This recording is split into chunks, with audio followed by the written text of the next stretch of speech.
Years in the future, but not many, a wayward vagabond records a stuttering step in the sun-bleached desert. Act 2.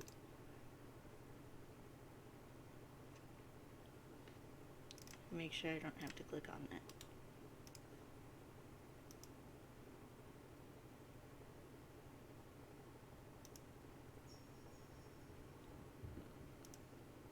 You do.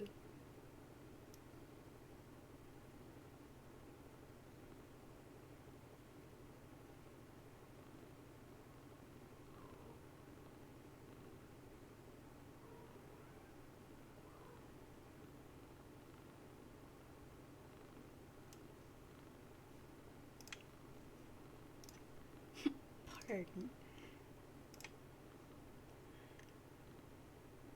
This is the game FAQs. And Rose is working on her walkthrough, which starts with caveats and condolences. This says, I'd be inclined to dispense with the trite even under less pressing circumstances. Needless to say, I'll forego the inscrutable ASCII banner which typically heralds the striking freefall of these documents. Also, I'll resist the urge to brandish any copyright marks or the peculiar neurosis that concerns itself with the theft of the utterly mundane. I'll allow other deranged prospectors to stake claims on their worthless plots as the woods burn around them. My introduction will be sparse. There will be no majestic prose blustering into the sails of a galleon as we embark on this voyage together, nor will there be any ham-fisted prose whipping its limbs under a bed sheet like a stupid ghost, for that matter. I won't set the stage or dim the lights. The mood, you will see, will be set soon enough. Since you are reading this, chances are you have installed the game to your computer already. If this is true, like many others, you have just participated in bringing about the end of the world. But don't beat yourself up about it. There was never anything you could have done to prevent it. The end is happening right now, as I type and as you read. I have come to understand that we were always doomed through our collective ignorance, and now further doomed by those few who know and struggle to flee. If you're lucky, you'll be among the smaller subset of the latter who are successful. What I mean is, while the game you installed is just one more grinding slab of rock sealing our planet's crypt, it is also your only hope to live. I'm presently faced with the same conundrum as you, and though I speak with more experience, my own outcome is far from assured. I will play the game, as much of it as there is to play, and record my findings here. If you want to live, you will do as I instruct. My condolences.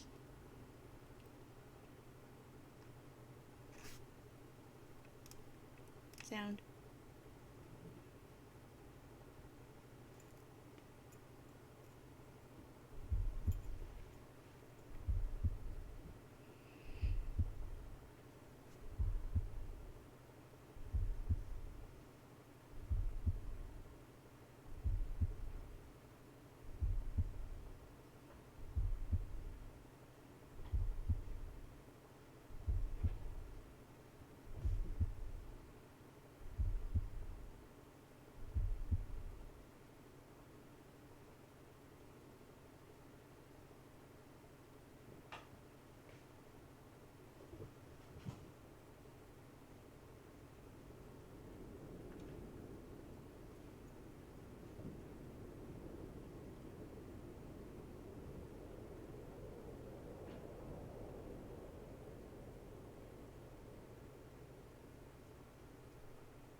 The kernel divides.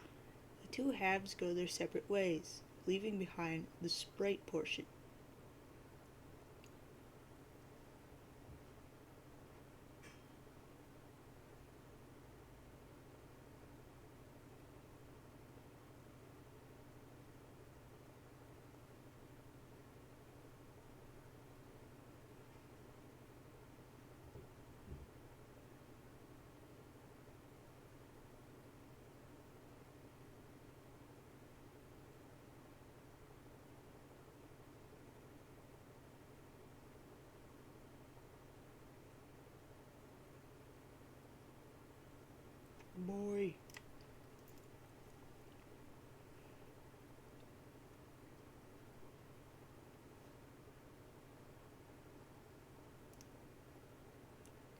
What is left of the sprite undergoes a mysterious transformation. For a moment you thought you heard someone say boy, as if whispered into the periphery of your awareness. It was probably just your imagination, though. Sound, you there, boy.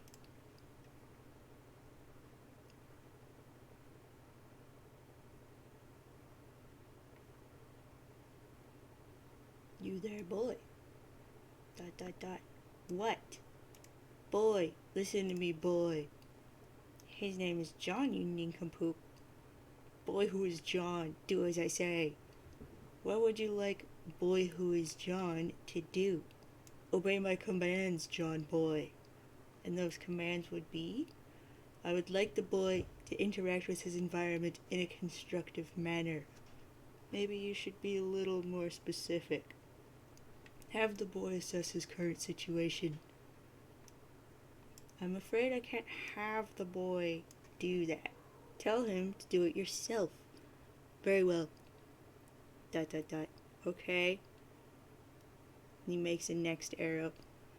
That instruction does not do anything at the moment. He makes a next arrow again. Sigh, could you please turn the controls over to a more competent user? Increasingly sophomoric. Also, you almost spelled salad in there. What's that? Boy, quit all this scurrying around. What's that first?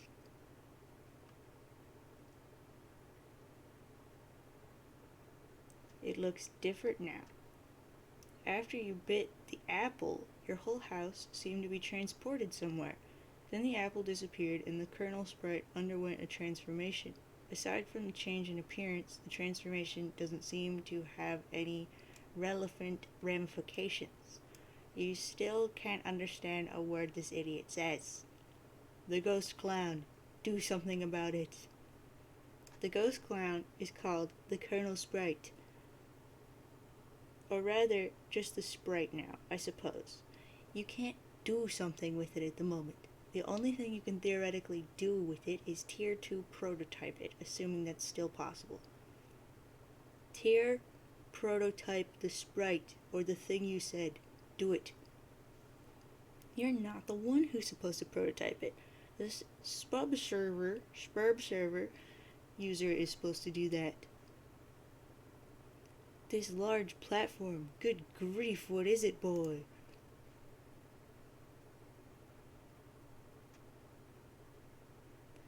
The alchemeter created the apple, or the tree that sprouted it, rather, right on time to save you from destruction. You're not sure if you can say the same for your neighborhood, though.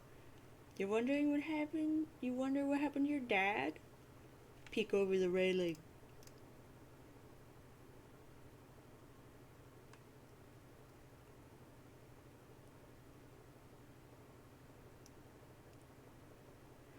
Getting close to the railing makes you a little nervous. It's a long way down. Examine the strange blue vase.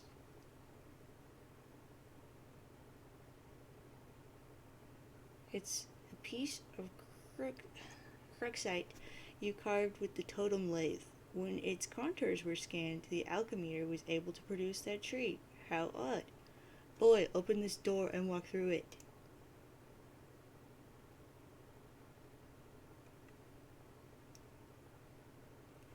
What is down here? Proceed, boy.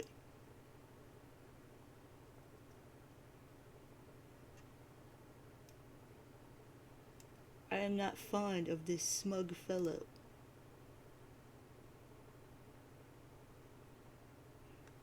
The man, the myth, the legend. What do you have up your sleeve there, Anderson? Look at that poker face. He's not telling a soul. Open this.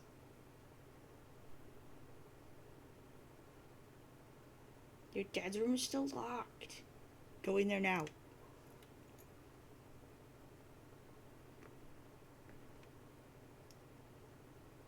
Your plumbing appears faulty.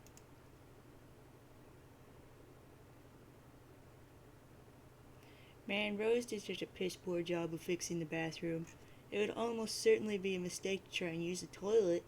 You guess you could just go pee over the edge of the cliff. Leave at once.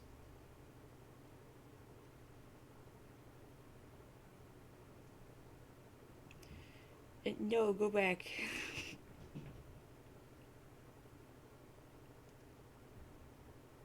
Boy, go in here.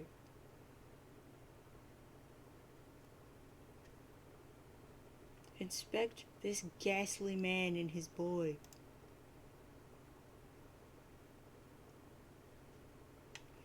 Fred Savage has a punchable face. Your butt, more like a talented young actor's face who you would want to hang out with if you got the chance, and also if he were not a fully grown man now.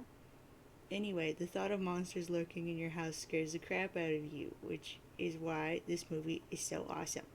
But the fact that those monsters could also be your best friend is what makes it doubly awesome. Is that John Cusack? Yeah, I guess so. But dang, that door be covering up your man, Cage, something serious. That ain't cool. This door, explain this.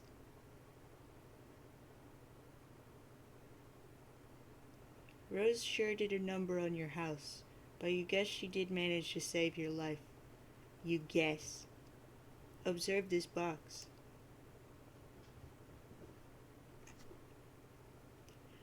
The bunny is not in the box. I said the bunny is not in the box. Why couldn't the bunny be in the box?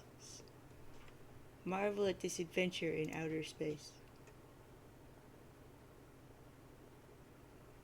This movie is really bad.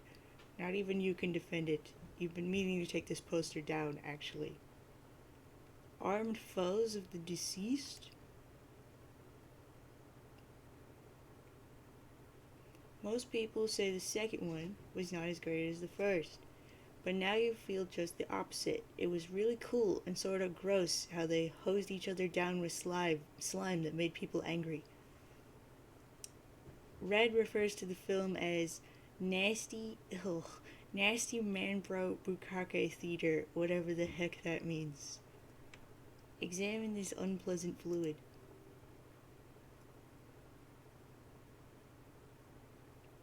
What is this stuff? Acquire this small Persian rug. It's a towel, dumb butt. It will probably come in handy for cleaning up this weird mess in your room. Not that it's a huge priority, though. Boy, look through this window.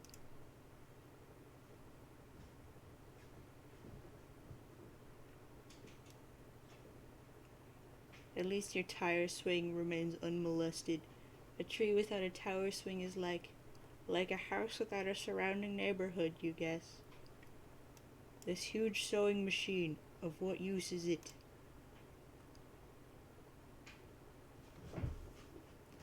The punch card seemed to contain the instructions for carding a totem of a certain shape. You guess maybe other punch cards will produce different shapes? It bears further exploration. This funny man text, you should ignore it.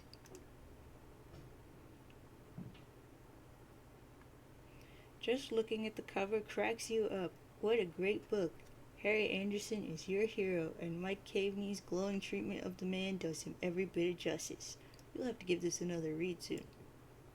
Investigate this device.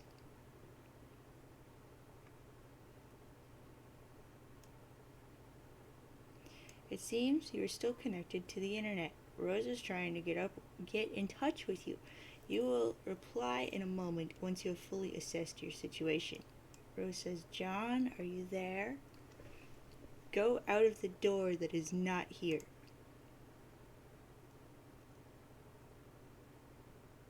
That man with the humorous spectacles, admire him.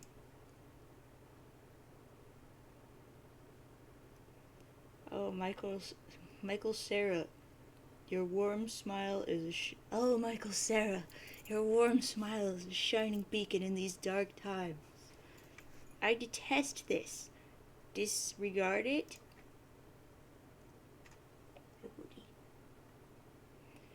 The Harlequin painting? You have the sentiment in common with John, then, I suppose. No, keep moving. Believe me, You have no intention of turning your head to observe this dreadful thing. Why does this small man stand here?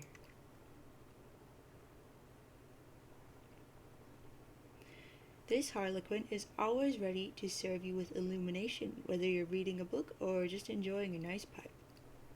What is the meaning of this rubbish? Okay, even you have to admit, this one's pretty funny. Hee hee hee hee. A small dessert tray? Useless. In retrospect, it was pretty funny when your dad pied you like that. Got it again by the old man. Use this to reseal that opening there.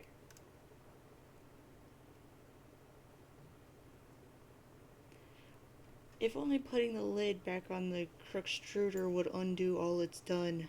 At last, Pandora's tube has been opened. Move this absurd edifice and exit your house, boy.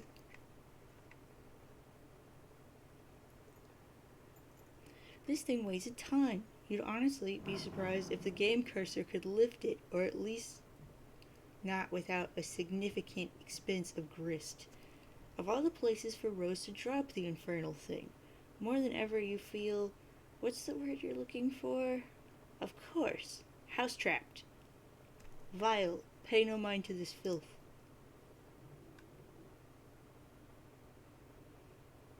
What is he even doing there? Playing with a ball or something?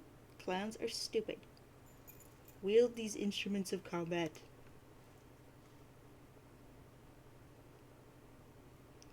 Any one of these things would make a fine weapon, if only your strife specubus wasn't already allocated. Oh well. Destroy these diminutive soldiers of merriment.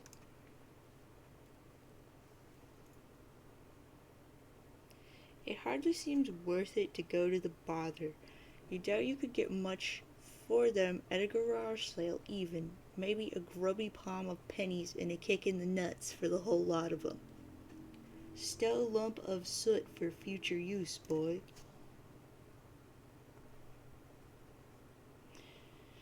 Stuff is really dirty and you don't want it. Besides, you have it on good authority that a significant portion of it is comprised of asbestos. Topple this urn immediately.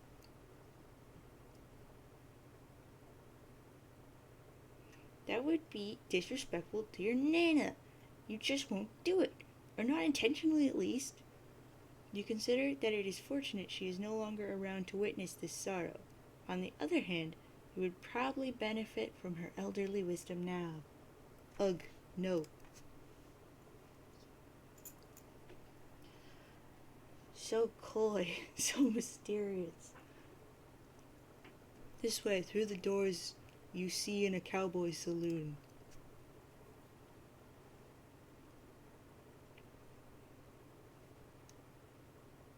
Plunder chest.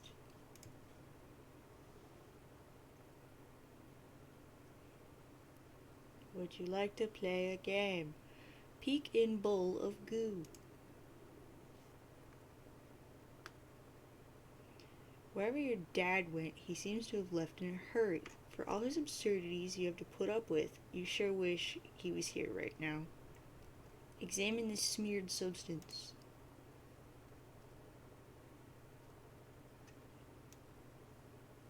Is this oil? I wonder what happened in here. Where's your dad? This book is too big for a young stupid boy.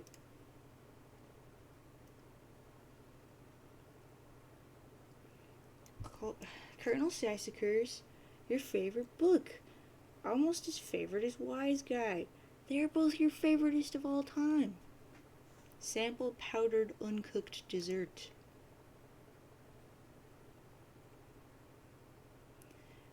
Back, you miserable wench.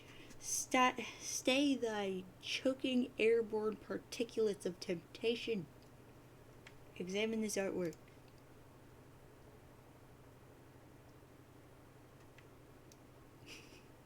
Your dad was so proud when you drew this, he hung it up immediately, and it's stayed there ever since.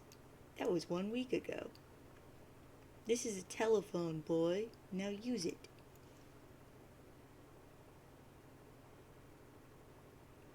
The phone doesn't work.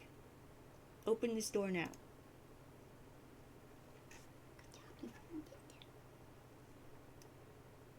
This is no time for laundry.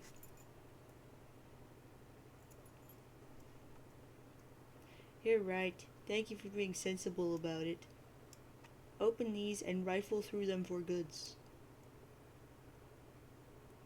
You don't give a crap about what's in there. Probably nothing you'd be inclined to use now anyway. Exit, boy.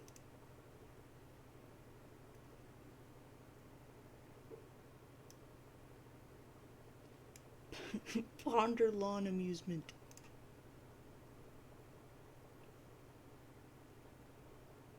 Your childhood nemesis, the spring-mounted pogo guide, sadly was not swallowed by the void.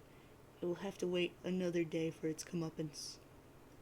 Boy, engage this mangled trapeze display.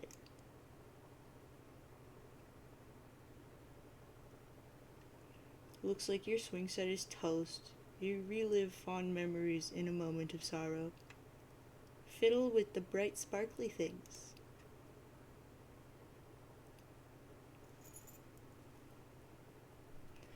That sounds incredibly dangerous. John sensibly disregards your awful advice. Admire this wall-mounted gadget.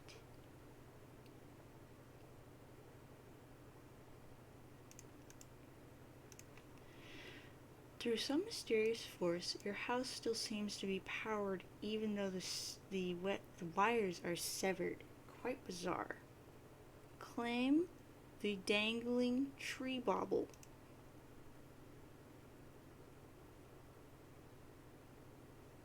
The trick handcuffs are still there. Thank Jesus. No, you're not about to try to claim them right now. Back into the house with you.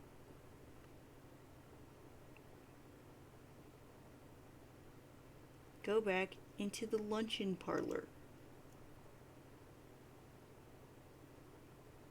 Return to the room with the dead hag's remains.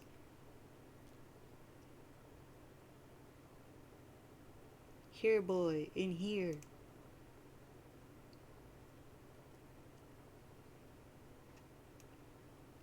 This is a mess, boy.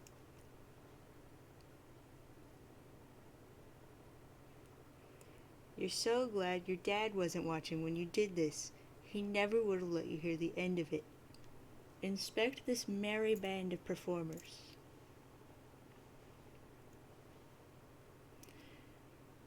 Cirque du Soleil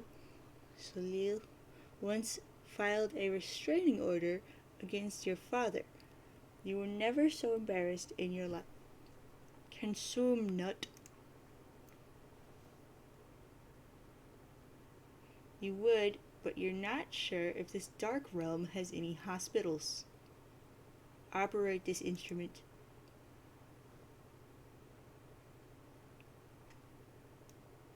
Showtime, haunting piano refrain. You play your favorite haunting refrain. Is this tobacco burning apparatus?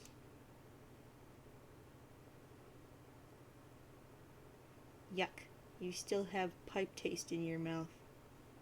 Throw this ugly thing out the window.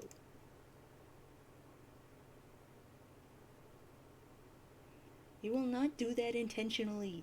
You only resort to throwing stuff out the window via Skilladek's mismanagement. This man is an imbecile. Ignore him. He's alright. Looks like he doesn't take himself too seriously and knows how to have a good time. You can only assume your dad hung it crooked to make it look more whimsical. It has a knife. Be alarmed by this.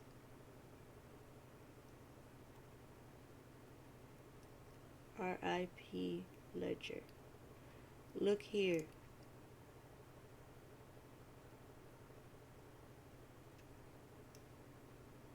It's dark out there. Can't see anything for miles. Seek the riches he guards below.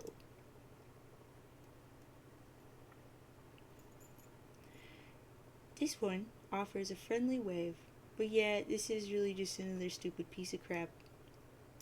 I see treachery in his eyes.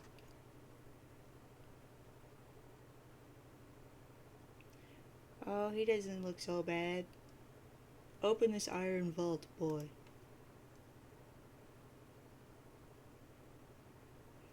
You don't know the combination. Disregard this nonsense.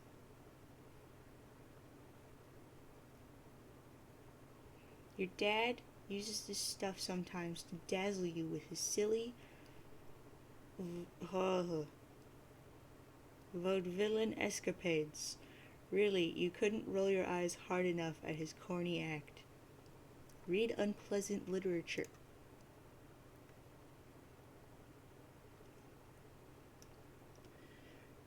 The Serious Gesture magazine for those for whom clowning around is serious business. Return to the large room with the gross paintings. Boy, quit all this scurrying around.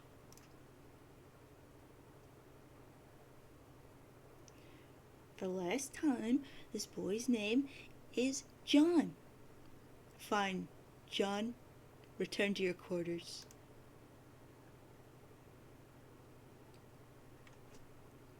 You go back up to your bedroom, tiptoeing around this weird petroleum-based sludge. Now, John, respond to your friend unit. Very nice.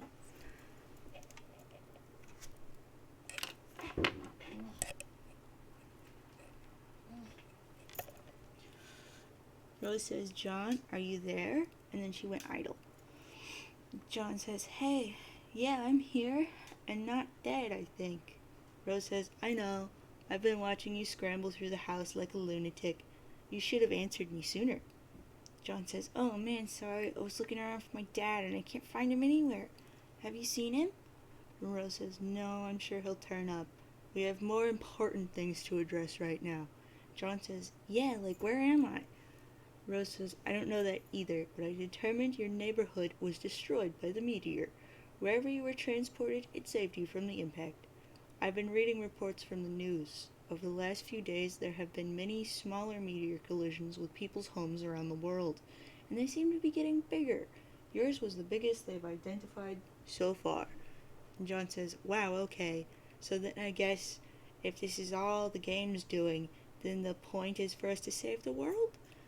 And Rose says, perhaps. John says, then we'd better get moving and figure this game out. Rose says, yes, but wait. We should retrieve your PDA, yet again. It will help you keep tabs on each other while you investigate. I think I can get you closer to it if I can replenish our grist supplies somewhat. There may be a way to recycle some that we already used. John says, okay. Rose says, I'll meet you on the balcony. And John says, wait, Rose, one thing. And she says, what? John says, you never even wished me a happy birthday. Hello? She says, I was working on something to send you, but I was running late with it. I didn't want you to think I believed meager well wishes alone would suffice for the occasion. That said, happy birthday, John. John says, haha, oh geez, that is silly. Anyway, thanks. First, take the fabric item on the floor there. The towel? Why? Oh well, you're the boss. You capture log the towel. What now? Do as the purple text says. To the balcony. John makes his way to the balcony per your awkwardly worded request. Wait, take that, the blue wobbly thing. You whimsically decide to capture log the totem which was used to create the apple tree earlier. John, recycle the grist as was dictated by your cohort. John cannot do anything with the grist as of this moment. That is up to the spurb player. I see. Next arrow?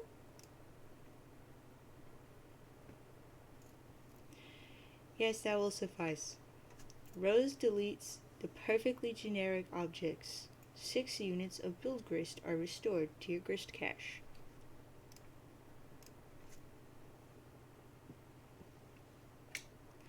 Rose expends the grist to drag a new plank from the balcony in the direction of the PDA. John, run across precarious platform swiftly. John isn't sure about that. It's a long way down. Boy, I said make haste on the narrow catwalk. John is very nervous about the idea, and the strident tone of your commands is starting to make him a little upset. Fine. Proceed as your level of comfort dictates.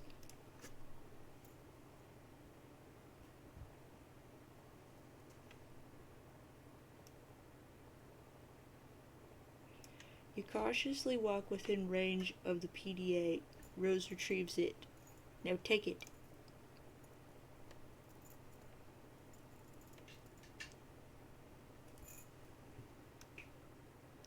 You grab the PDA, launching one of the Harlequin figurines into the night. You can kiss that one goodbye. Next arrow, next arrow.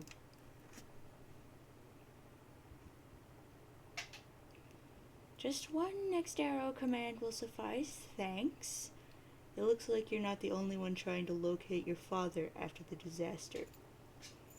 Fedora Freak says at an unknown time. Thank you all.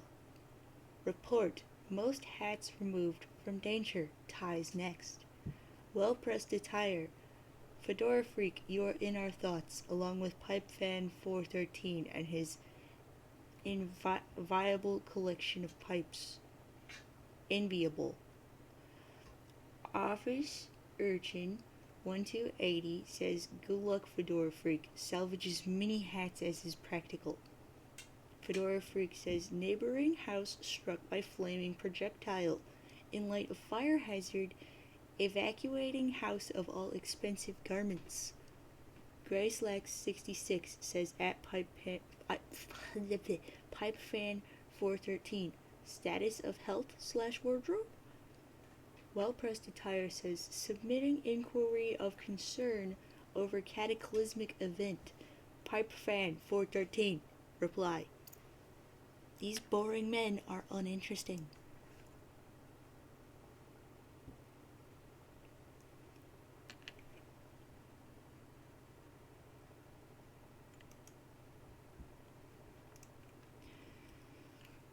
Rose says, John, are you okay? You seem a bit tentative. John says, I'm fine, I guess. Since I got here, I feel compelled to do these weird things I don't really want to do, by some kind of voice that I can't really even hear. I don't know, it's hard to explain. Rose says, perhaps the early symptoms of an anxiety disorder, like post-traumatic stress? John says, yeah, maybe, who knows? Rose says, well, if you can pull yourself together, there are a few more things we should try, like prototyping the kernel sprite again, if possible. We should hurry. My laptop battery won't last forever. John says, okay, I will go back inside. No, don't do that. Hop off this ledge onto that car. What? No, that sounds incredibly dangerous. Next arrow, next arrow, next arrow, next arrow, next arrow. Now you're just being a pest. Which turnip truck did you just tumble out of anyway? Who are you? Years in the future, but not many.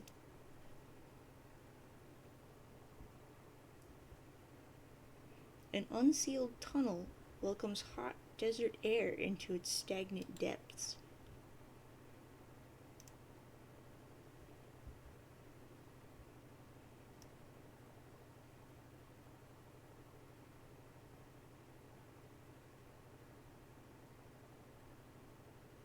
Boy. You there, boy.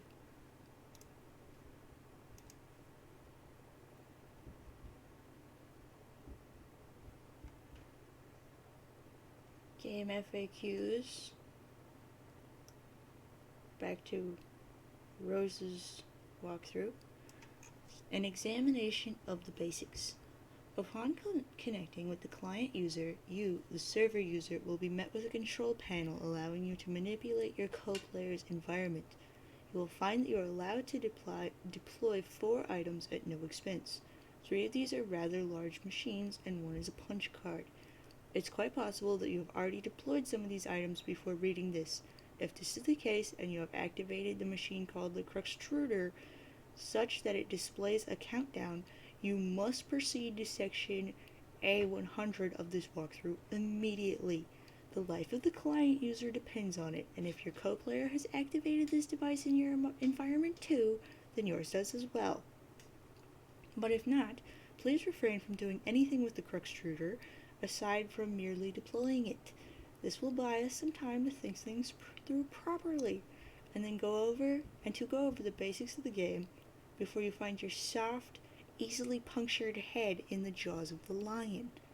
As mentioned, there are 4 items to consider, each playing a role in a process which appears to have a singular purpose: to manufacture objects out of thin air. The designers of the game, judging by the language used, regard this process as a sort of alchemy. This may allude to complexities in the production process yet to present themselves, but for now, the variety of objects you are able to create remains quite limited. The items in question are the Cruxtruder, again, tread lightly with this one, the totem lathe, the alchemeter, and the pre-punched card. I will describe how these devices work in conjunction with each other, and I will use the analogy of having a key made at a hardware store to help you understand. First, deploy all these objects in convenient proximity to each other. Be sure not to block doors or pathways with them.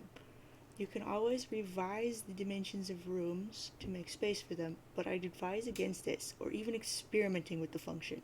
Doing so comes at the expense of build grist, a commodity which appears to be at a premium at the onset, and one you'd be best advised to save for later. The Cruxtruder. Removing the lid signals the moment your life has become a great whirling bat-crap pandemonium, somewhat resembling the chaos of an especially ethnic wedding. Somewhere, a soused uncle deliberately shatters china on the floor. Muddy livestock is decorated and then lost track of. The question, whose mule it this, at times can be heard over the din. This is now your reality.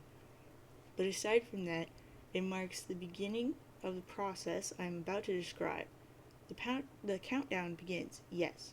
Also, an entity called the kernel sprite is released, but neither of these things are all that relevant to this process to my knowledge. More on these things later. What is relevant is the unleaded Cruxtruder's ability to dispense Cruxite dowels. It will dispense at least 1, though I suspect it is capable of producing more, given parameters I'm not yet familiar with. In my key-making analogy, these dowels represent the uncarved pieces of metal which the hardware store employee retrieves from a drawer or rack and sets about carving into a key. The 2 following items are needed to do the carving. The pre-punched card. It is a simple Skilladex card containing an item. There is evidence to suggest the specific item it contains is variable from session to session. The card I deployed contained a blue apple. Yours may be different. It shouldn't matter, hopefully. Additionally, the card, as you may guess, is punched, like one used with antique computing systems. The pattern of hulls comprises data which I believe corresponds to the instructions for creating the item the card contains.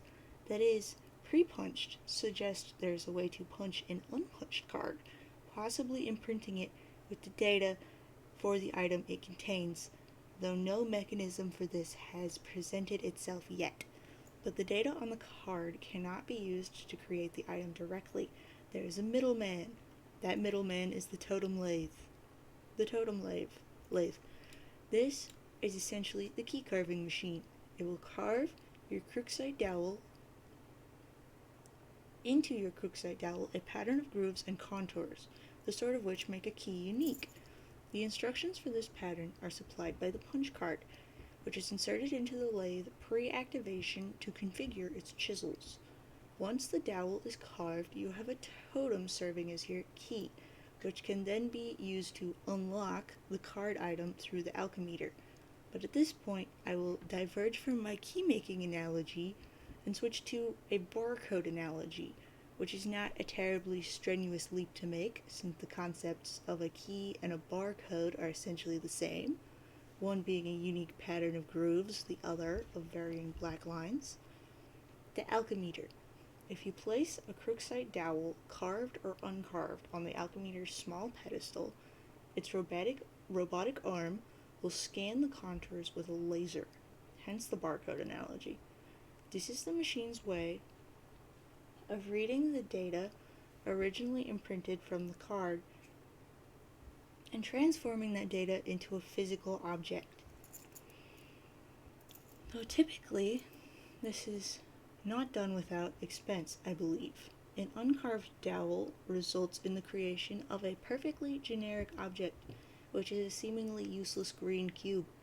It costs 2 units of build grist to make, and I do not advise you waste resources on it.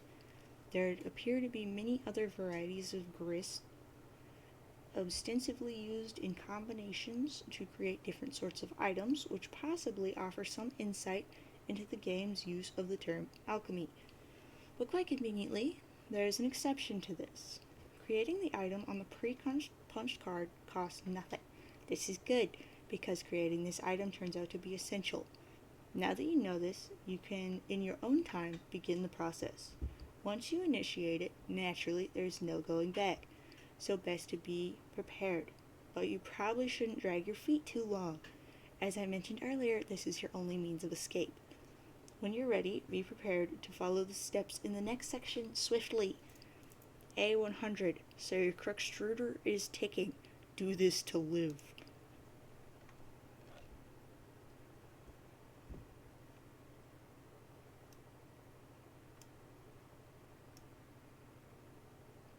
In the distance, meteorites fall with greater frequency. The fire in the forest burns so hot, not even the rain is putting it out. Rose, check status of battery.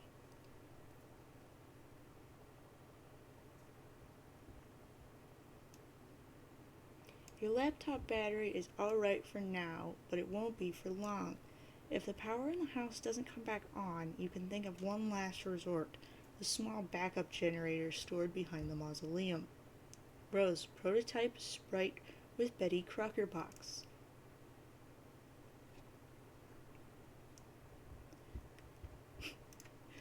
John says, what? Oh man, you're gonna use that? That sucks, what a stupid idea. Rose says, we have to hurry along, I'm running low on battery power. John says, but the cake mix, it's so dumb. Rose says, I doubt it matters. We might as well just use any old crap lying around. John says, fine, I guess.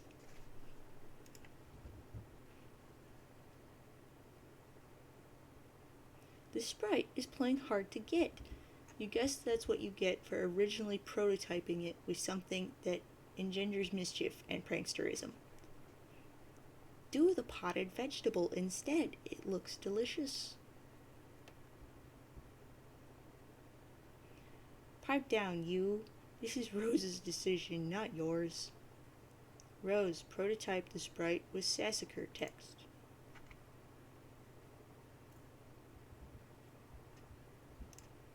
John says, oh yes, sweet, now we're talking. Rose says, see if you can distract it. I'll try and sneak up on it. John, flail about in a distracting manner.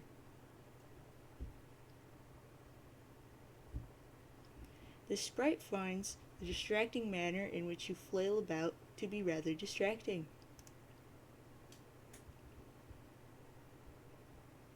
The pesky sprite eludes you again. Not even the great Colonel himself can outfox it. In narrowly missing with your attempt to create the Colonel sprite, you drop the massive tome. The entire house rattles under the astonishing girth of the book.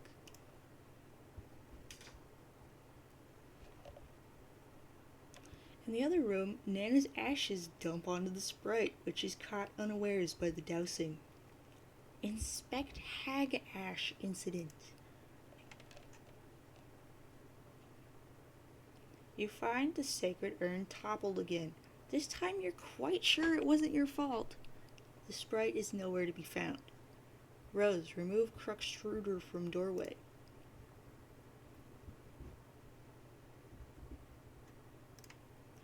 John says, "Aw, man, where'd it go?" Rose says, "I can't find it anywhere in the house. No time to worry about it. The next thing we should do is get your server copy of the game from the car. You need to connect to my client so I can repeat your steps and presumably join you wherever you are. We should do this quickly before my house burns down." John says, "Wait, there's a fire?" Rose says, "There will be soon." John says, "Oh geez, so move this thing already." Rose says, "It looks like this requires a lot of grist to move. I don't have enough to reallocate the door either." John says, "How much do you have?" And Rose says, "0. John says, "Oh, I thought about jumping to the car from the ledge earlier, but that sounds really dangerous." Rose says, "I have a better idea. Meet me upstairs." Do again as purple words say. You're about to head upstairs, but you thought you heard something behind you. It was faint, but you could swear it was a small, light-hearted chuckle, along the lines of a spirited hoo hoo hoo.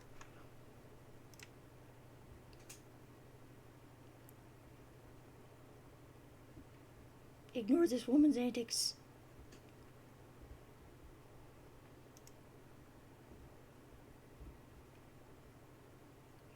You're not sure you even saw a woman, let alone any of her hypothetical antics, but whatever it was you might have caught a glimpse of, it sure gave you the willies.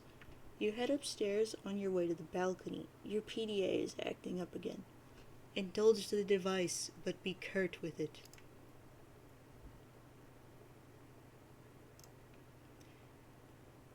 Hey, Red says, "Hey bro, check it out. I'm working on some new rhymes."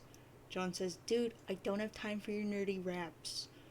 Red says, "Come on, this is hecka ill. Just listen." John says, "It sounds like you don't even believe me that I was about to get blown up. But I really was. But now I'm in some weird dimension that Sburb sent me to or something. And now on top of that, I think I'm being haunted by my dead grandma." Red says, "Huh, for real?" John says, "Yeah, it's true, but I'll talk to you later about it." Red says, "I think I could drop some sick rhymes about all this." John says, "Man, I just don't think all the rapping stuff is really as cool as you think it is." Red says, "No, this'll be dope, check it." And John says, "No, I have to go, bye." And Red says, wait. Ugh, brace yourself. Armageddon's getting waged on us, but I'm a-getting armed and dangerous. Sending men in space for saving us. See which player's more courageous. Ben or Bruce, dudes reach a truce. Put their blow shoots to use and upsuck it. Affleck's sacrifice would have to suffice. Fluck it. Bro be a stained glass saint up on a cross getting hecka Christ Pelagrius Bruce's like off of that crucifix. Enough of this freaking savior fuss. Restrained his butt per McLean Redux while Buscemi remained dangerous. When a plane gone astray pays off a wasted craterous ashtray catering to layers of Matt McConaughey's vague remainder dust. Wait, McConaughey wasn't even in any of those Meteor movies, was he? I'll have to make a rap about, I don't know, Morgan Freeman or something being the president. It'll be called Obama Made It So That No One Gives a Crap About Black Presidents in Movies Anymore. See, you've got to fill me in on what's going on so I have something to rap about besides all your dumb butt movies. Enough strange poetry from the red text. You head out to the balcony to find out what Rose had in mind. She is messaging you again. The purple text is less irrational than the red text.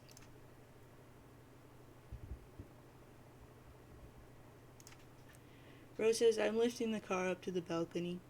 John says, whoa, okay. Rose says, once it is up, retrieve the game, then I'll put it back down on the driveway. John says, but the door is locked. Rose says, then break a window. John says, but it's my dad's car, sad face.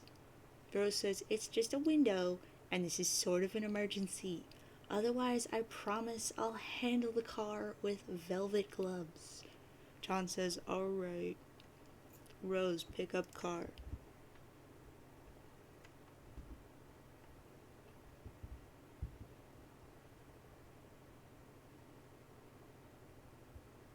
Connection lost.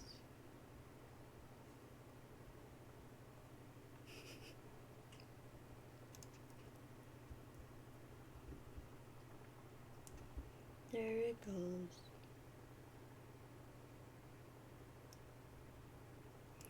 Ridiculous folly. Inexcusable. You're inclined to agree, but hey, accidents happen. You double check your PDA to make sure if Rose is really gone. Indeed, this seems to be the case. Red is still pestering you, of course, but another chum is now logged in as well. What color are the words that this chum says?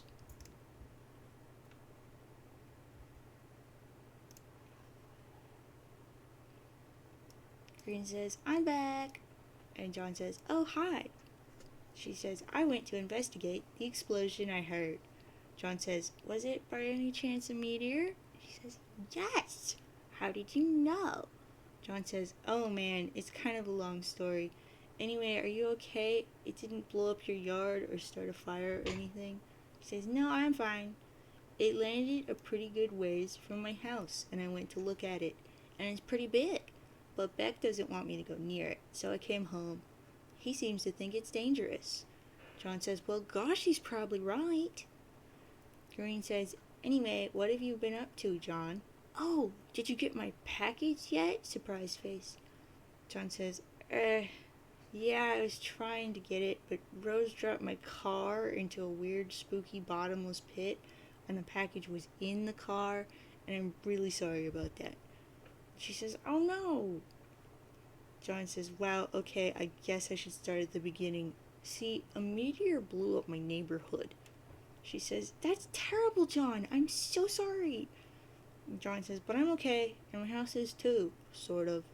That game that I was telling you about, Spurb, which I was playing with Rose, sort of transported me somewhere at the last minute. But now I'm trapped here, and it's weird and dark, and I can't find my dad, and I just lost the car, and the copy of the game in that, and my copy of the game in that pit, and I think I have to save the world from the apocalypse. And Green says, surprised face. Wow, it sounds really crazy and kind of scary, but it also sounds kind of exciting. I don't know, John, maybe this is your destiny. If anyone can save the world, I think it is probably you. And John says, wow, you think so? And she says, yes.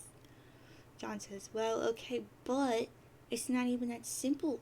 I was about to connect to Rose to help transport her and save her from meteors and fire and stuff, but she lost battery power, and I lost the game disc. So I think I have to get Red to use his copy to save her. But that jerkwad won't shut up and stop rapping and stuff. Green says, ha ha ha ha, he is so silly. John says, yeah, anyway, I should talk to him about it, so burb. The green text was attractive. Now view the red text again.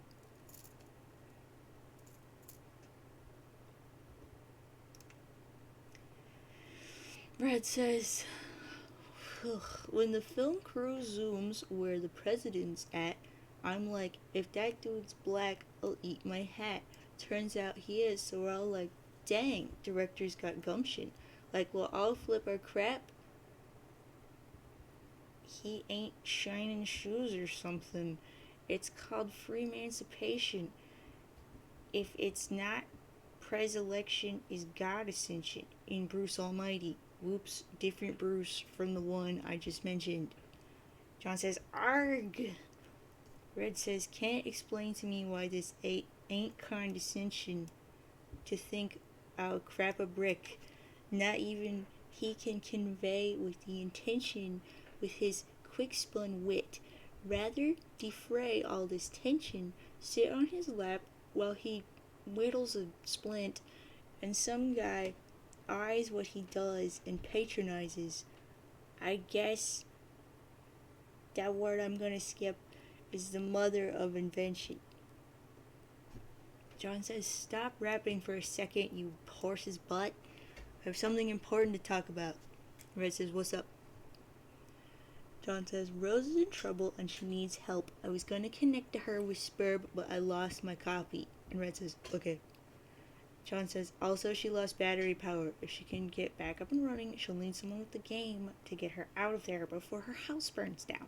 So I think you should use your copy of the game to help her. Red says, my copy? That's gonna be tough. John says, why? Red says, I lost it. It's a stupid story and I'd rather not talk about it. Crap to be embarrassing, yo. John says, well, I thought you said you had two. Red says, well, yeah, one is my brother's copy. John says, okay, well, get his then. And Red says, alright, but he's not gonna be happy about that. And John says, whatever. Also, you might want to read Rose's walkthrough to get up to speed on this. And Red says, oh man. John says, what? And Red says, nothing really. Look, all I'm saying is the girl tends to lay it on kind of thick, you know? And John says, / rolls eyes.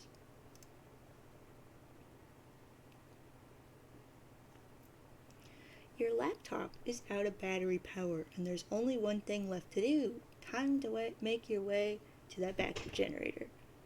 Rose, knit laptop cozy to shield your laptop from the rain.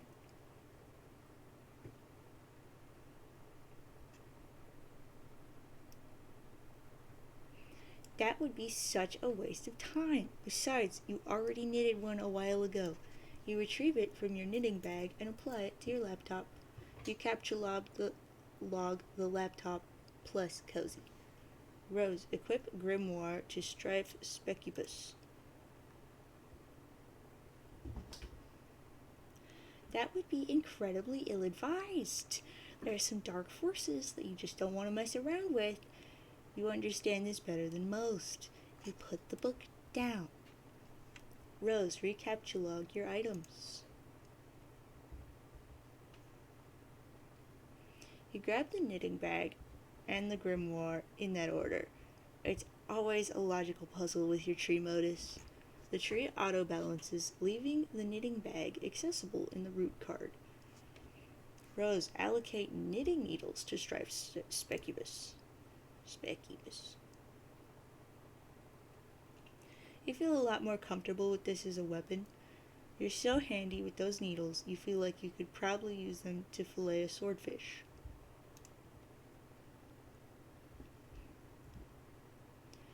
You lose the root card in the process, severing the tree. Hey, be careful with all that stuff. Rose, knit plush cuddle Cthulhu to soothe nerves. That would also be a preposterous waste of time. Besides, you're quite sure you've never heard of this creature called Cthulhu before. There are, however, many other specimens of the zoologically dubious you're familiar with, such as... Rose, consult the grimoire.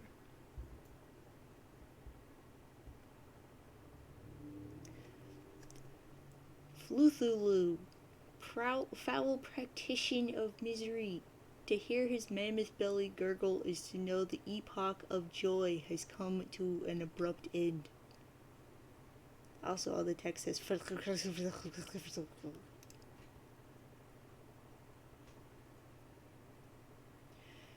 And Nrub Yiglith, Shamebeast King of Grotesquerie, Writhe Lord of the Moist Beyond Hood.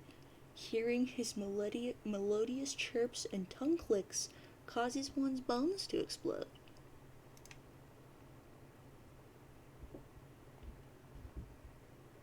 And of course, there's Oglogoth, the Deep One.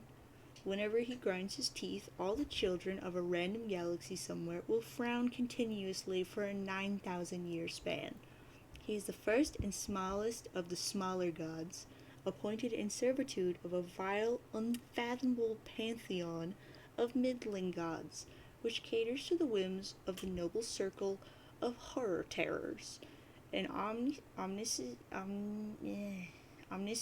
omnipotent order of the light few, forever cloaked in the darkness of the furthest ring.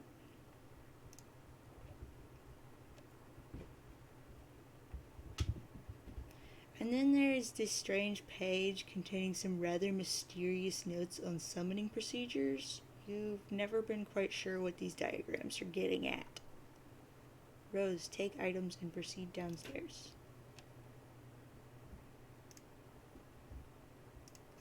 You recaptulog everything the way you want it to appear in the tree and head downstairs. You figure that's enough dilly-dallying. Time to get a move on. Sound.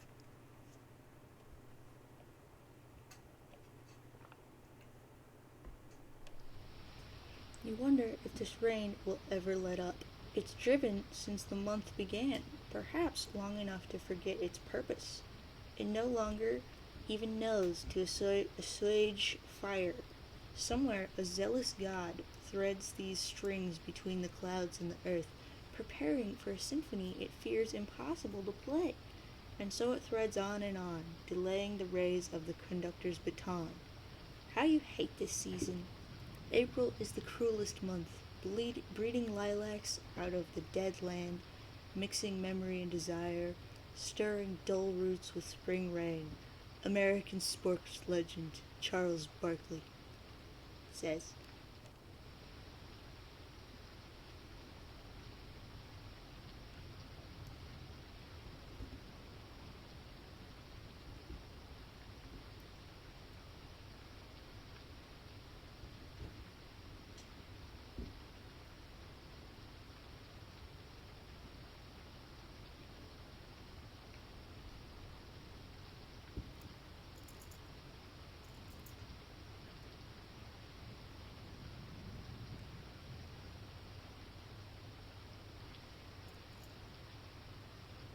Rose, confront mother in hall.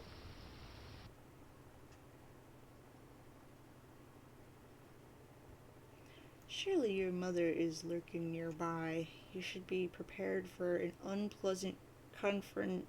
Oh, psych. What?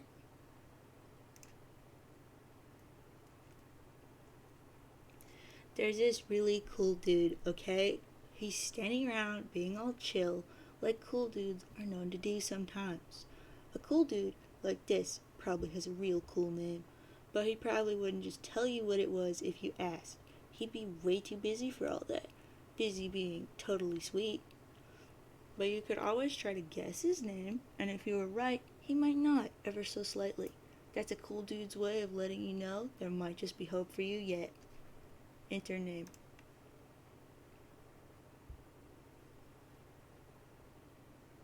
Insufferable prick. This guy doesn't have time for this sort of bullcrap.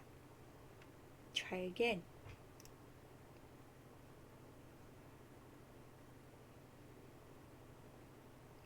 Dave Strider. Examine room. Your name is Dave. It is an unseasonably warm April day. Your bedroom window is open to let some air in, and your fan is cranked. Arguably, even more cranked would be your fly beats, which brings us to your variety of interests. A cool dude like you is sure to have plenty. You have a penchant for spinning out unbelievably ill jams with your turntables and mixing gear. You would like to rave about You like to rap about bands no one's ever heard of but you. You collect weird, dead things preserved in various ways. You're an amateur photographer and operate your own makeshift dark room. You maintain a number of ironically humorous blogs, websites, and social networking profiles. And if the inspiration strikes, you won't hesitate to drop some fat rhymes on a dude and represent. What will you do?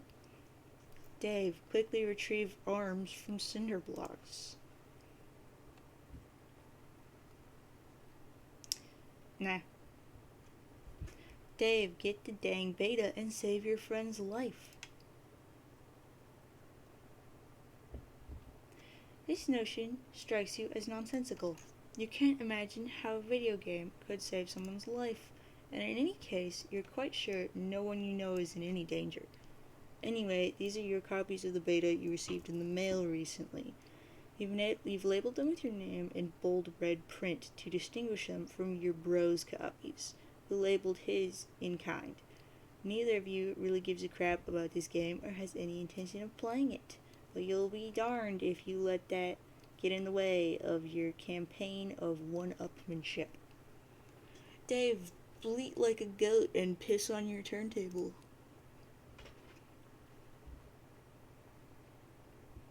You would never consider allowing fluid even remotely resembling urine to touch your beloved turntables. That would risk breaking them, in a world without the gift of your godly science just doesn't sound like a place you want any part of. While you're at it, you might as well wipe out human civilization with a meteor or something ridiculous like that, which will probably never happen. That sort of thing only happens in stupid idiot movies for stupid idiots.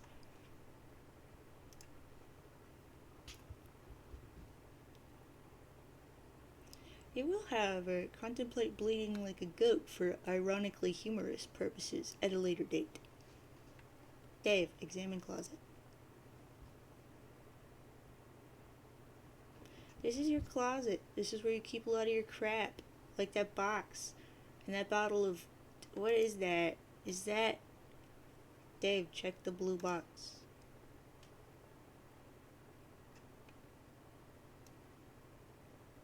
This is a package that your friend John Egbert sent you for your 13th birthday a little while ago. It now contains nothing except a note and a certificate of authenticity vouching for the genuine Hollywood memorabilia which the box originally contained, and which you are now wearing to be ironic, but also to be incredibly cool in a way somehow intangibly related to the ironic nature of the accessory. You find it sort of exasperating to explain these subtleties to people. The box has also included a signed photo of Ben Stiller, which now proudly hangs above your closet. Proudly and ironically. Dave, take box. You capture log the box through your hash map fetch modus. Your modus's current hash function resolves the index by valuing each consonant at 2 and each vowel at 1. The total is divided by your number of cards, and the remainder is the index. Box is 2 plus 1 plus 2 equals 5. 5%, 10, 5. The box is capture logged in card 5. Dave, examine jar of unknown yellow substance in the closet.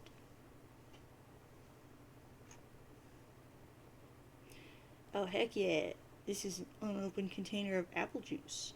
You thought you were all out. It's like freaking Christmas up in here. This is so great. You've got to tell John about this immediately. He'll be so excited. Dave, take juice. You capture log the juice into card 7. 2 plus 1 plus 1 plus 2 plus 1, 10% equals 7. Dave, access Pester Chum and Pester John.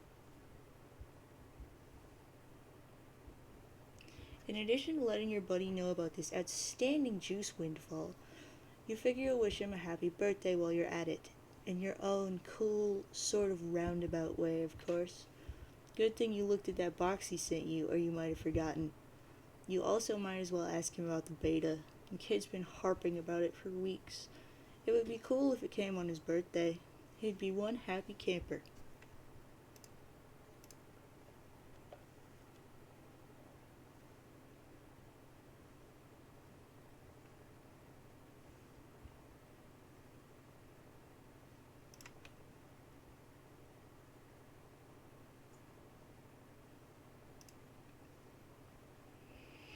Which is the same dialogue as before.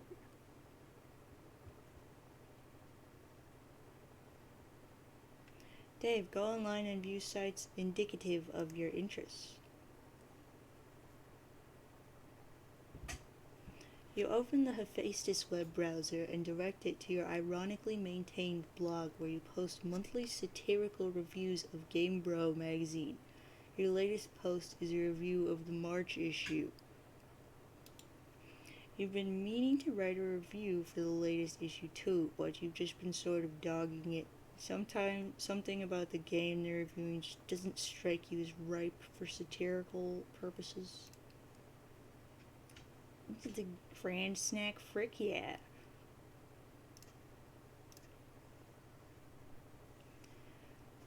Review of Game Bros March issue. Oh man, when this heady volume of unabridged awesome hit my doorstep, it made a sort of thunderclap, like the like the kind.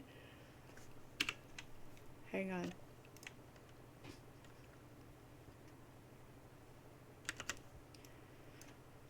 Like the kind I'm sure Moses heard when God dropped stone tablets containing a review of a game involving the ambiguous marriage of insane stunts and extreme hunger management solutions for dudes on the go. It's like you see that little bag of chips there, you just grab it and go, bro, and then keep thrashing crap up. And I'm so hecka pumped of this. There are some obvious questions. Like, just how outrageous are these snacks? Will popular beverages play a role? And how critical will they be in your quest to attain absolute sweetness?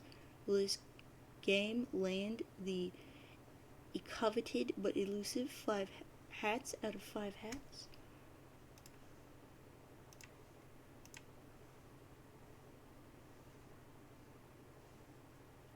In a new tab, you open another one of your sites. It's a webcomic ironically maintained through a satirical cipher vaguely similar to that of your blog. It's called Sweet Bro and Hecka Jeff.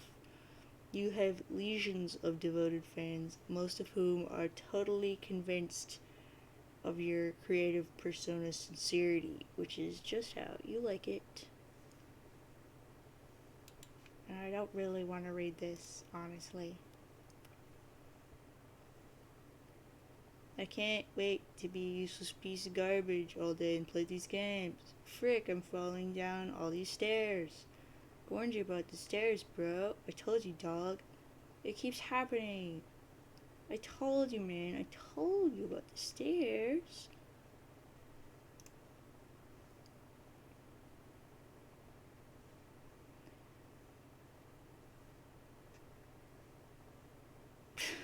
Okay.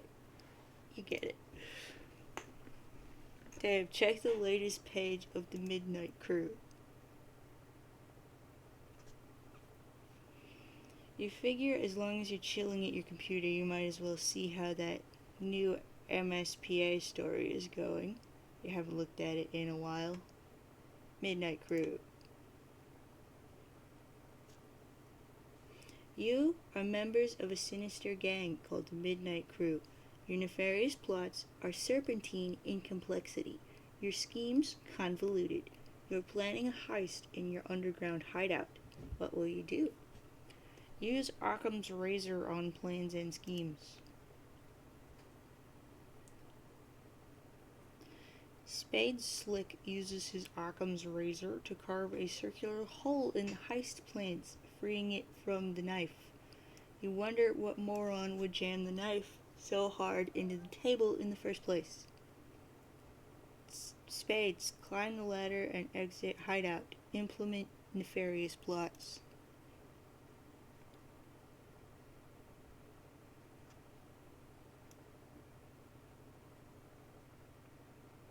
You push against the manhole cover, but it seems some unbelievable jerkwad has parked your getaway van on top of it. A familiar feeling stirs. The feeling is overwhelming. Soul-blackening rage. It's the sort of rage that'll make a man feel totally justified in sporting an unnecessarily elaborate assortment of fancy blades. Dave, skip ahead 100 pages or so.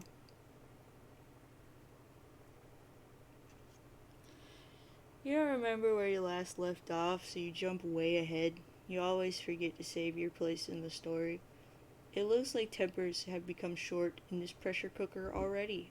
You speculate that the tipping point may have been an ill-advised motion for a game of 52 pickup. Dave, save your place, read it later.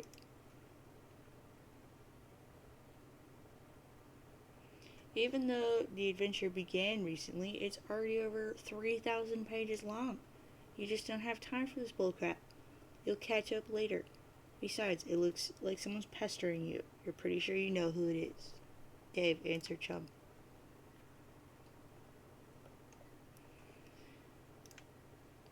Bro says, in some cultures, the persistent refusal of a lady's invitation to play a game with her would be a sign of wanton disrespect.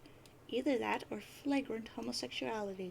And Dave says, what? Oh no, look, I'm busy, okay? I got a lot of crap on my plate. I am sort of a big deal, okay? And Rose says, I know. Sometimes I wonder how you are ever allowed to pay for meals in restaurants. It must be hard to keep a low profile when you're always overhearing odd voices whisper, it's that guy who has a blog. Dave says, seriously, dudes be worshipping me left and right. I can hardly walk down the street without stepping over torsos of the prostrate. Rose says, navigating the urban landscape, I'm sure, is difficult enough without an obstacle course of differential flesh and skyward butts. Perhaps adapting the art of parkour in your unique environment would help. And Dave says, dang. Like there's this scruffy little thing at my feet, an orphan or something, I don't know. Face flush on the pavement. Like, dude, you listening for a stampede of buffalo or something? He braves a look at me and then gives my shoe a little kiss and then scurries the heck off. And Rose says, heavy as the crown. Dave says, yeah. Not kicking Oliver Twist in the freaking face every day is my gift to the world, I guess. Rose says, breathtaking magnanimity. Yeah, sure. Dave says, among other things, I just give and I freaking give. Rose says, indeed, nary a jewel tumbles from your wish box of daily exploits, which I imagine does not sparkle. And Dave says, oh, for frick's sake, you're just lobbying for me to play that dumb game.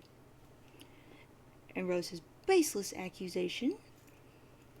Dave says, look, I am telling you, Egbert is all about that game.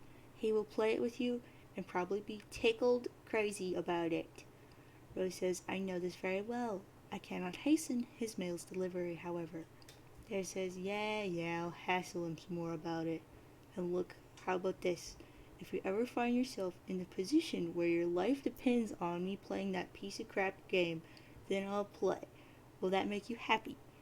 Rose says, more than you know. It perfectly mollifies my grief over the demise of chivalry. John, what are you doing? Stop doing nothing. Meanwhile, in the present, in a place where the present may be a concept of dubious merit, John is spacing out. But a vague and forceful thought jolts him to attention. Or maybe it is that bumping sound coming from the other side of the door. What is that? Next arrow, question mark, question mark? A thick, unpleasant fluid pools from beneath the door. Troubling. Investigate this. There is a trail of this fluid in the hall leading to your room. Dave, play some hauntingly sick beats.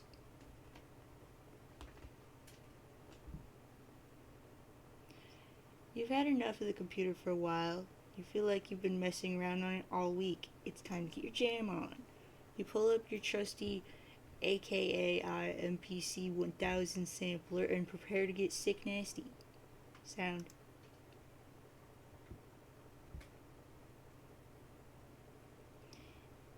Nah, it works, I think.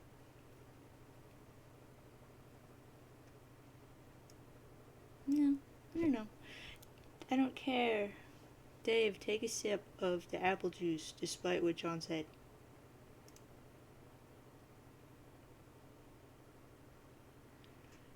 Those beets were so fresh they belong in the produce aisle, is what you're talking about. Soccer moms be thumping that crap for ripeness like melons. Know what I'm saying? After beets that fresh, it would certainly be a crime not to reward yourself with a celebratory swig, which is 2 plus 2 plus 1 plus 2, 10% off is 7.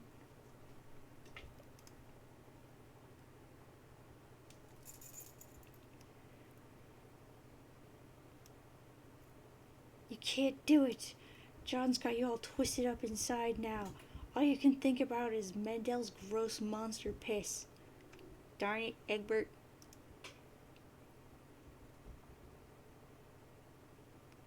You recapitulate the juice. Dave, allocate sword to Strife Specubus. Your Strife Specubus is already allocated with the blame kind Abstratus. There is no need to allocate it.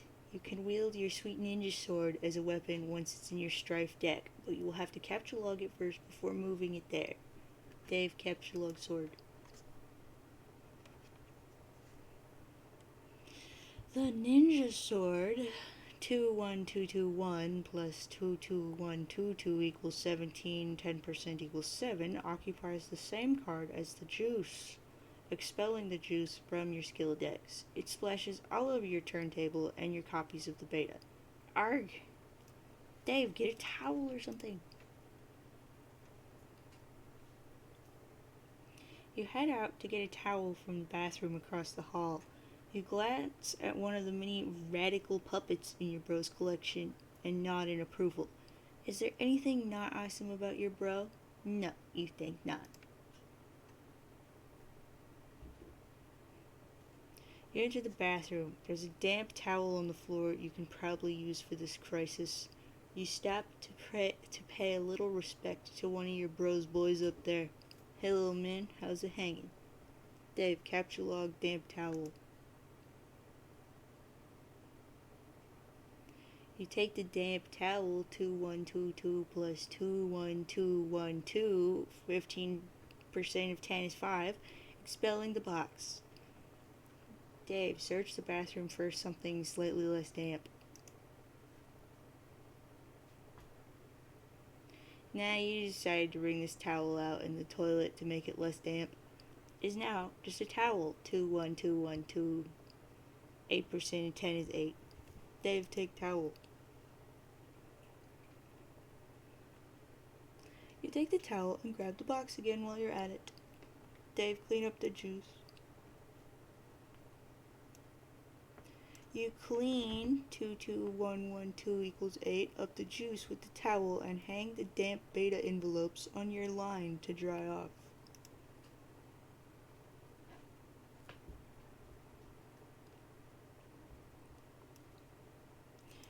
In the breeze of the fan, the betas jostle near the open window.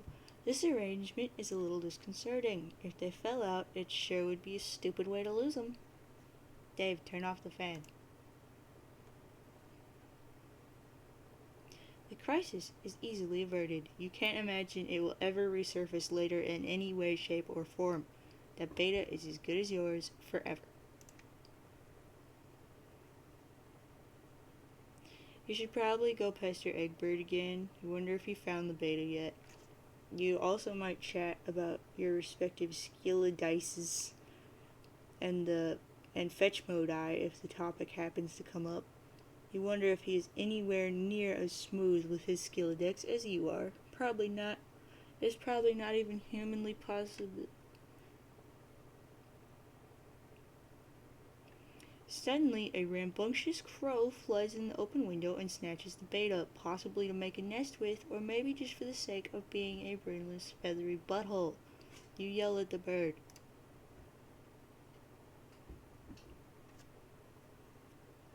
Stop.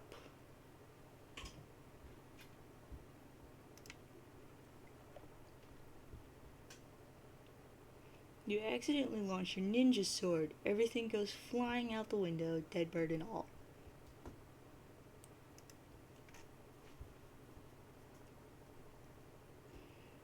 No one can ever know about this.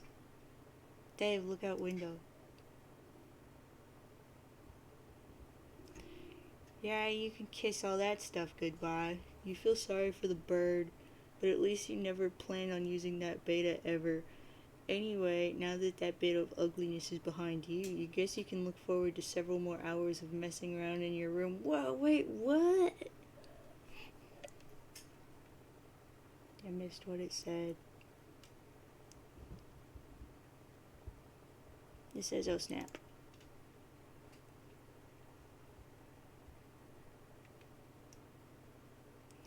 You prepare to descend the stairs to your living room. You're standing eye to eye with a familiar foe, a 20-foot tall granite statue of the mighty wizard, Zazarpan the Learned. Your mother had him installed through a hole in the roof with a heavy-duty crane. Just look at that mystical gaze. To peer in those aloof, glassy eyes is to arrest the curiosity of any mortal. To behold the wisdom concealed in the furrows of that venerable face is to know the ceaseless joys of bewilderment itself. Any man so fortunate as to catch askance in his merry twinkle or twitch of whisker shall surely have all his dreams fulfilled.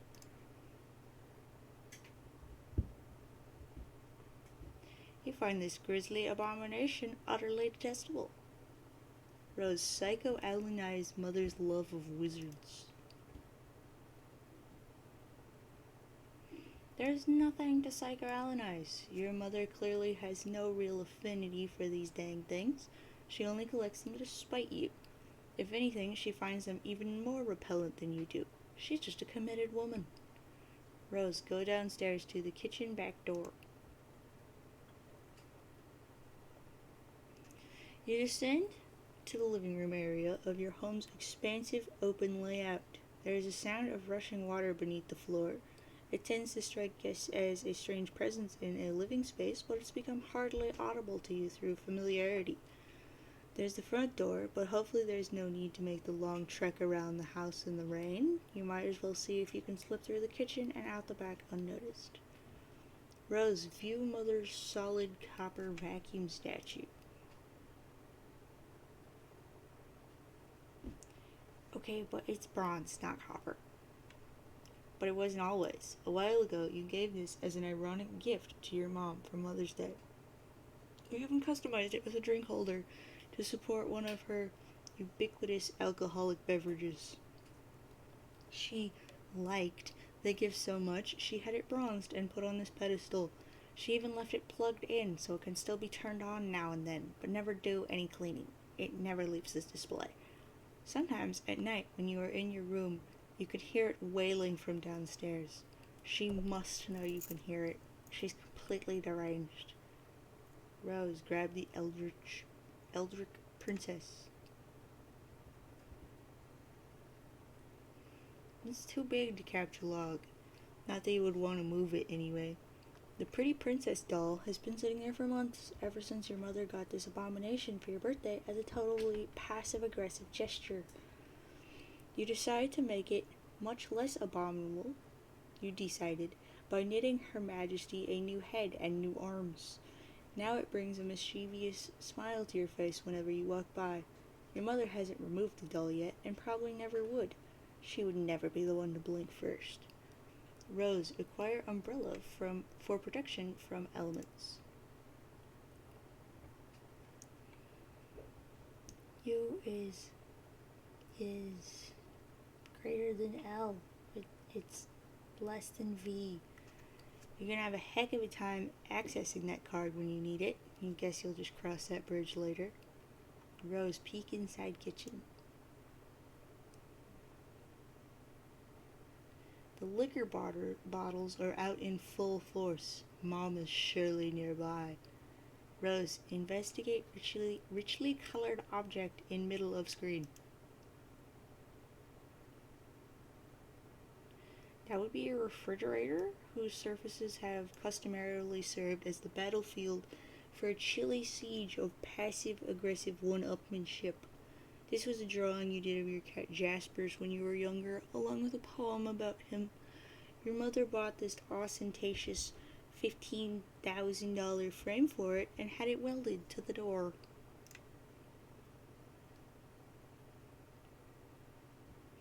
Using the colorful magnet letters, you recently left a succinct message which may or may not have been directed towards anyone in particular, but you couldn't find the letter W, so you just stuck two V's together. It says shrew.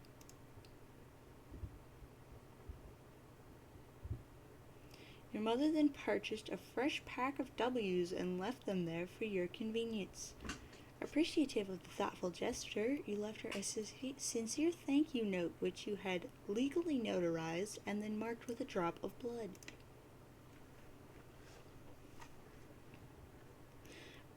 But part of it was touching the floor, so your mother was kind enough to lift the lower portion of the document with a velvet pillow. Rose, attach a W to face as a fake mustache. This is incredibly silly, and you're not sure how it fits into your campaign against your mother, or getting your computer back online to escape your doom. But it's hard to resist getting a little silly sometimes, especially when you're absolutely positive no one is watching. Capsulog W. W is greater than L and W is greater than V.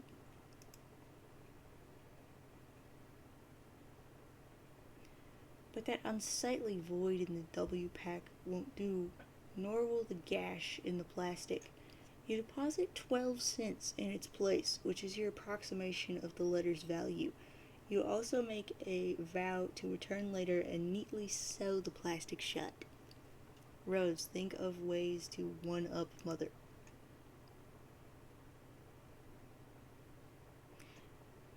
You now wonder how to address this pillow situation. It seems the woman has you at a clear disadvantage. Perhaps slipping a fresh doily under the pillow will do the trick. Or maybe spilling a bit of Worcestershire sauce and then having it dry cleaned and returned along with a laboriously engraving apology note. Now, there'd be no time for anything like that. Or maybe, just thinking out loud here, you could use the entire pack of W's as M's. Oh yes, that would burn. But you've already done something with that W pack, and there's no need to go back and gild that lily. This is delicate business, and that pillow is screaming for rebuttal. Rose, Capsulog velvet pillow. You decide to take the velvet pillow and lovingly embroider a poem in praise of motherhood on it. Hopefully you can pull this off before she notices it's gone. VE is greater than L, and VE is less than VI, and VE is greater than you. It causes your tree to be pretty badly unbalanced. It surely will auto-balance itself in a moment.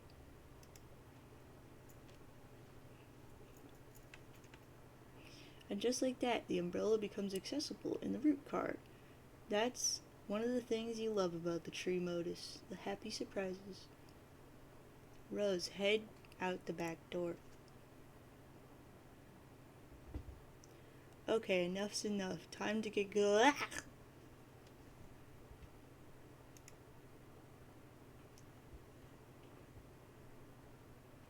You don't know how she does that. You're never safe in this house. Of all the things to be doing during a power outage, she's up to her ironic housewife routine again. The mop bucket doesn't even have any water in it. What an absolute mad woman. Rose, hop over counter, landing in a roll. This bird's gotta fly.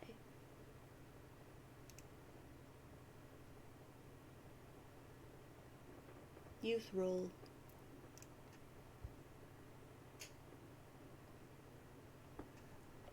Lousy, gosh dang, stupid wizards. Meanwhile, in the past again. You're almost done patching up that hole in your window with gaffer tape. But it's sort of hard to get any work done when people keep pestering you all day. You guess you had better get to that. Dave, answer Chum.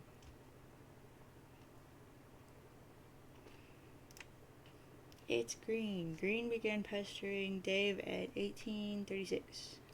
She says, "Hi, Dave." And Dave says, "Hey, sup?" And she says, "Not much, sup with you, bro. Hee hee hee."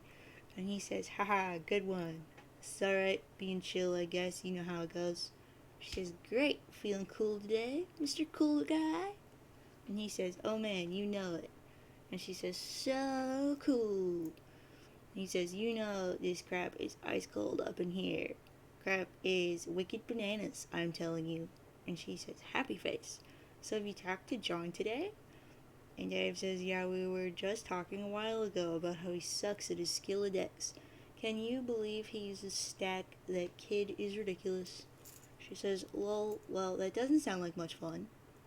Dave says, "What was it you use again? Wait, never mind. I forgot. Whenever we talk about your goofy moduses, I get a migraine. What do you want with John?" She says, smiley face, "I want to tell him happy birthday and ask him about his birthday package." Dave says, "Oh yeah, I was being sort of cagey and told him to check the mail because I was wondering if mine came yet." She says, "I think it did." And he says, "Yeah?" And she says, "And I think mine came too." He says, "So, I guess you want to know if he likes it or something?" And she says, "No! He will not open it. He will lose it." And Dave says, "Oh, wow, sorry to hear that, I guess." And she says, "No, it's good actually, because he will find it again later when he really needs it. Which of course is why I sent it in the first place." Dave says, "See, like, I never get how you know these things." She says, I just know that I know." And he says, alright." And she says, "Anyway, I have to go. I have to feed Beck, which is always a bit of an undertaking." Dave says, "Man, if I were you, I would just take that freaking devil beast out behind the woodshed and blow its head off." And she says, "Hee hee hee hee, I don't think I could if I tried." Dave says, "Yeah, say hi to your granddad for me too, okay?" And she says, merp face, "Yes, I guess an encounter with him is almost certain. It is usually intense." Dave says, "Well, yeah, isn't it always with family? But he sounds like a total badass." And she says, "Yeah, he totally is. Anyways, gotta go." Dave says, "See ya." And she says, heart. Dave, get phone.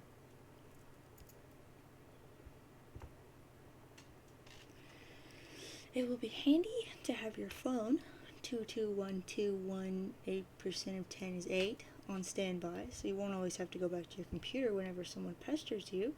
This way you can text message 2122 plus 2122121, 8% of 10 equals 8, people, no matter where you are or what outrageously cool thing you're up to.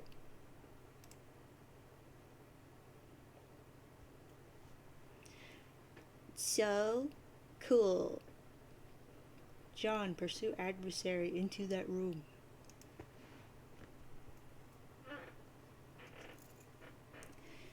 And even meanwhile, in the present, sort of, once again, the slippery antagonist eludes you. You only find more of these unpleasant oily smears. Someone is pestering you. Both your PDA and computer register the message. This chum will know what to do.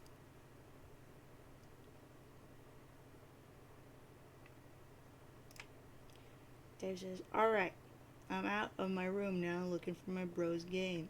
John says, "Oh good. Yeah, there's no sign of Rose yet. I hope she's okay." Dave says, "Well, if she comes back, I'll be ready. You better know what you're talking about, because this could get ugly. Brought my phone, and I also took my awesome katana with me in case things get too hot to handle." And they always do. John says, "You mean that cheap piece of garbage you have on your wall? And Dave says, frick you, it's sharp and it's awesome and it's a sword. End of story. John says, okay, I don't really care. I'm in my room again. I really think there's something else in this house, like monsters or something. And Dave says, Howie? John says, haha, I wish. And Dave says, dude, monsters aren't real. That's stupid kid stuff for stupid babies. And John says, maybe. Yeah, you're right. And Dave says, what are you, an idiot? Of course there are monsters in your home. You're in some weird, evil monster dimension. Come on. Skepticism is the crutch of cinematic troglodytes.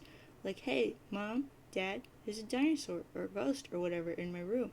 Yeah, right, Junior, go back to bed. Frick you, Mom and Dad. How many times are we gonna watch this trope unfold? It wasn't freaking funny the first time I saw it. Just once, I'd like to see Dad crap his pants when a kid says there's a vampire in his closet. Oh crap, everyone in the minivan. Be freaking Dad of the Year right there.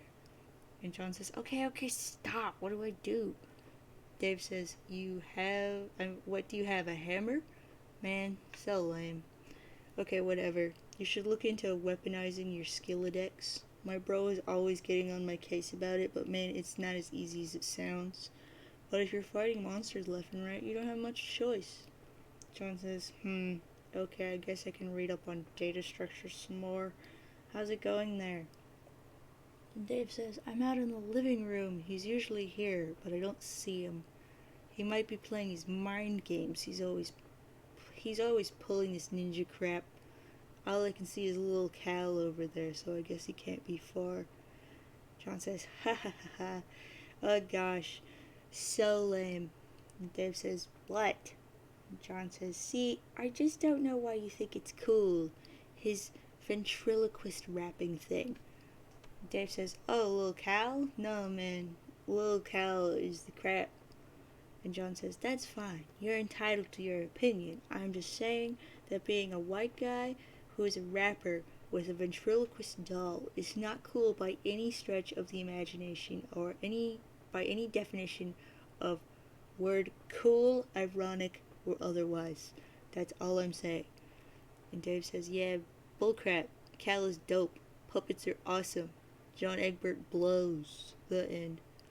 And John says, yeah, more like the opposite of all those things is the thing that is true. I'm going to read. Good luck with your bro. Read your books. Stay wary of these foes.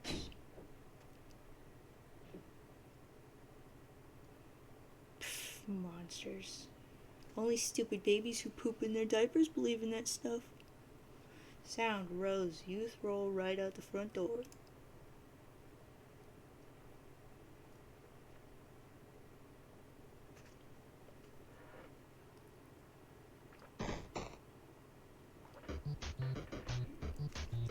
She can agree.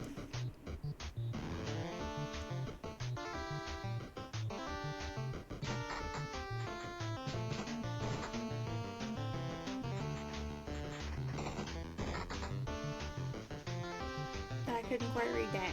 She can aggress. It's passive. Never mind.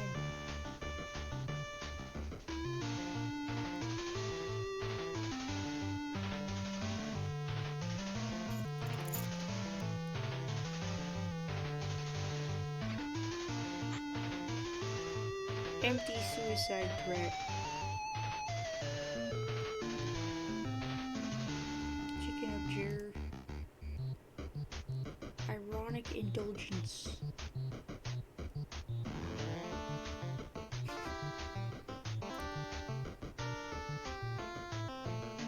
A beautiful pony. Chicken abstain. Ironic negligence.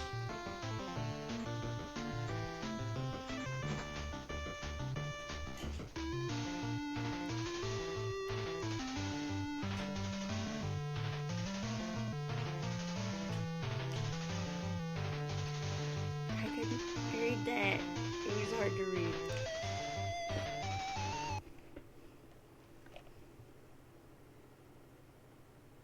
It looks like Mom has satisfied her sound strife quota for the day. She simply returns to her housework. No point in going out the front door anymore. Might as well head out the back like you originally planned. Rose, first, be the pony. Second, trample mom. You can't be this stupid pony, and frankly, you can't imagine why anyone would want to. But you give the pony a begrudging pat on the snout anyway. Her name is Maple Hoof. John, turn around!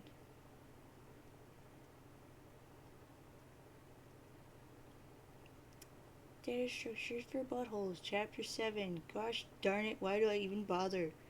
The good news. Finally, your revolting incompetence can be put to use. Instead of accidentally firing a skill dex full of steak knives into a priceless oil painting or your beloved great aunt, you can turn that fumbling fury towards one of your foes, such as the ability to grasp painfully simple concepts. The bad news. I'm tired of explaining myself hoarse to you gibbering jerkwads. In this chapter, I will be phoning it in with the liberal use of diagrams and crappy clip art. What are you going to do about it?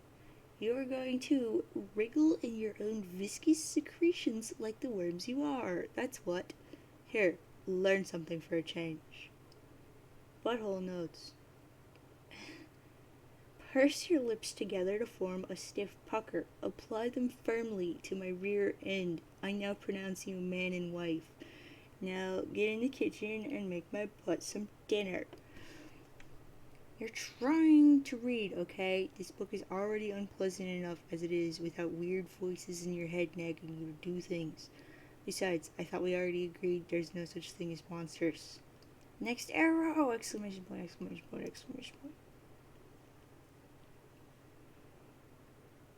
Fine, you will interrupt your reading and turn around, but you don't see what could possibly be. Oh my gosh, it's a monster.